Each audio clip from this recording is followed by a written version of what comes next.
Que a graça e a paz de Cristo seja com todos. Diante da situação que nós vivemos, isso nos leva a pensar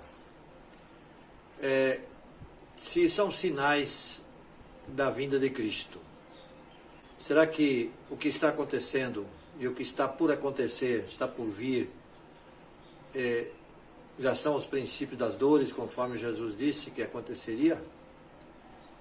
É preciso que nós sejamos atentos e estejamos olhando ao nosso redor para entender bem o que está acontecendo.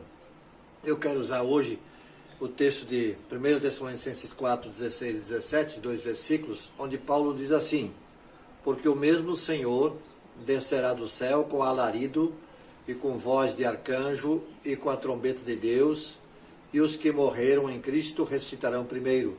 Depois nós, os que ficarmos vivos, seremos arrebatados juntamente com ele nas nuvens, a encontrar com o Senhor nos ares, e assim estaremos para sempre com o Senhor. É o que Paulo diz na sua carta aos Tessalonicenses, nessa primeira carta, capítulo 4, versículos 16 e 17. O apóstolo Paulo está então fornecendo aí uma espécie de cronologia desse ato final da vinda de Cristo. Primeiro ele fala em alarido.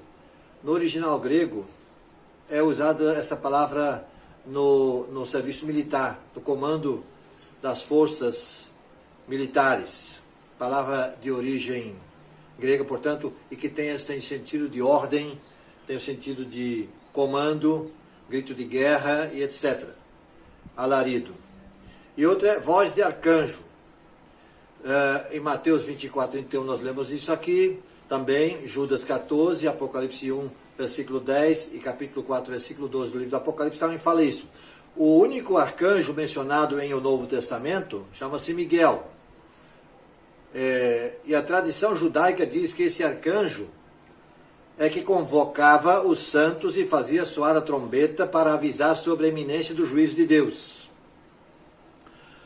Outro que ele usa aqui nessa sequência é a trombeta de Deus. Ele enviará os seus anjos com grande som de trombeta, e esses reunirão os seus eleitos nos quatro ventos, de uma a outra extremidade dos céus, diz em Mateus 24, 31. A questão importante é que não deve essa questão passar desapercebida, é que a volta de Cristo será um acontecimento extremamente rápido.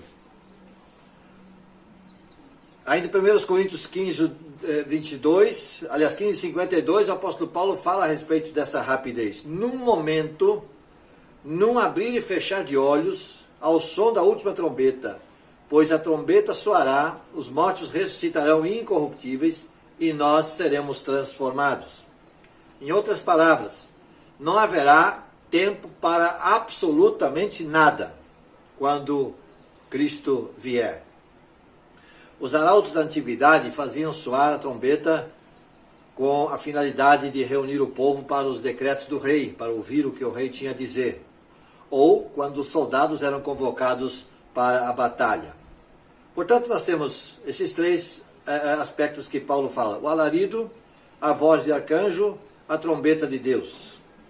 Essas três primeiras manifestações evidenciam o fato de que a vinda do Senhor será claramente visível e audível a todos os homens. Ninguém poderá dizer: nem percebi. Todo mundo vai ver, todo mundo está informado. E Paulo continua sobre a ressurreição dos mortos. Paulo fala aqui apenas dos que morreram em Cristo. Eles ressuscitarão primeiro, no sentido de ser isto antes daqueles que estiverem vivos, serem convocados e reunidos com Cristo nos ares. Porém, os evangelhos falam de uma só ressurreição e julgamento. É claro que há divergência de interpretação nessas questões. O fato é que os mortos ressuscitarão. Quem morreu não está morto para sempre, não. Ele ressuscitará, ou para a vida eterna com Cristo nos céus, ou para a condenação eterna. Os mortos serão ressuscitados e os que estiverem vivos serão arrebatados, indo ao encontro de Jesus nos ares. A ideia aqui é que os crentes irão encontrar com Jesus antes que ele chegue à terra, para sentar-se no trono do juízo, como acontecia quando um rei que vinha voltando vitorioso das guerras, então o povo o encontrava antes de ele entrar na cidade, já naquele último trecho do caminho para acompanhar o rei. A ideia é mais ou menos nesse sentido. E com a frase, e assim estaremos para sempre com o Senhor. Paulo está dizendo que dessa forma, Jesus está, digamos assim, definitivamente cumprindo a sua missão salvífica. Não é que o que ele falou na cruz está consumado não valesse, sim, vale, mas haverá o juízo final. Haverá o julgamento ainda, que está por acontecer.